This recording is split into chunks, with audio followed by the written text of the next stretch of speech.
അസ്സലാമു അലൈക്കും. 48 മണിക്കൂർ കൊണ്ട് നിങ്ങൾക്ക് ഒരു ഉംറക്ക് പോകാട്ടോ, ഒരു കമന്റിലൂടെ. അതുപോലെ നിങ്ങൾ 5 പേർക്ക് ഷെയർ ചെയ്യുക. നമ്മളെ ബഷീർ ഖാന്റെ ഒരു ഐഡി നിങ്ങൾ ഫോളോ ചെയ്യണം. എന്താന്ന് പറഞ്ഞു കഴിഞ്ഞാല് ഇനാഗ്രേഷൻ ആ സമയത്ത് എന്നോട് പറഞ്ഞു അന്തരോ നമുക്ക് ഒരാളെ ഉംറക്ക് കൊടുക്കണം എന്നുള്ളത്. അപ്പൊ ഞാൻ പറഞ്ഞു നിങ്ങൾ ആരാഴ്ച ആയിക്കോട്ടെ എന്നുള്ളത്. അപ്പൊ ആദ്യമായിട്ട് ഉംറ നിർവഹിക്കുന്ന ഒരാളെയാണ് നമുക്ക് വേണ്ടത്.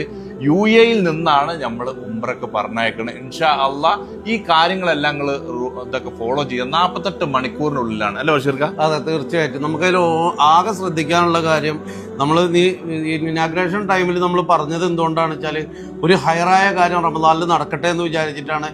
അർഹതപ്പെട്ട ഒരാൾ തന്നെ ആവണം എന്നുള്ളത് നമുക്ക് നിർബന്ധമുണ്ട്. കാരണം കുറേ സമ്പത്തുള്ള ഒരാൾക്ക് ആർക്ക് വേണമെങ്കിലും ഉംറ ചെയ്യാം. ഇതില്ലാതെ ഒരു ഉംറക്ക് ഇതുവരെ ചെയ്യാൻ പറ്റാതെ അതിയായ ആഗ്രഹമുള്ള ഒരാൾ ആവുമ്പോൾ നമുക്ക് അതിയായ സന്തോഷമാണ്. ബാക്കിയാണ് പറഞ്ഞു കൊടുത്താൽ ഇൻഷാ അള്ളാ ഈ റൂൾസ് നിങ്ങൾ ഫോളോ ചെയ്യുക. അതായത് ഈ 2 ID നിങ്ങളൊന്ന് ഫോളോ ചെയ്യുക. കാരണം ഈ ഐഡിയിലൂടെയാണ് കമന്റ് പിക്കിലൂടെയാണ് ഇത് വിന്നറെ സെലക്ട് ചെയ്യാൻ പറ്റുള്ളൂ. അതുകൊണ്ടാണ് എല്ലാവരോടും സ്നേഹം മാത്രം. മാക്സിമം നിങ്ങൾ റൂൾസ് ഒന്ന് ഫോളോ ചെയ്യുക, എല്ലാവരിലേക്ക് എത്തിക്കുക. ഇനിയിപ്പോൾ നാട്ടിലുള്ള ആൾക്കാർ, എവിടെയുള്ള ആൾക്കാരാച്ചാലും നിങ്ങൾക്ക് ഇതിൽ വിന്നർ ആയി കഴിഞ്ഞാൽ നിങ്ങളുടെ ഫ്രണ്ട്സ്, നിങ്ങളെ പ്രിയപ്പെട്ടവർക്ക് UAE ആൾക്കാർ നിങ്ങൾക്ക് തന്നെ സെലക്ട് ചെയ്തിട്ട് നമ്മളോട് പറഞ്ഞാൽ തീർച്ചയായിട്ടും നമ്മൾ കൊണ്ടുപോകുന്നത് നമ്മൾ UAE മാത്രമാണ്. അപ്പൊ എല്ലാവരോടും സ്നേഹം മാത്രം.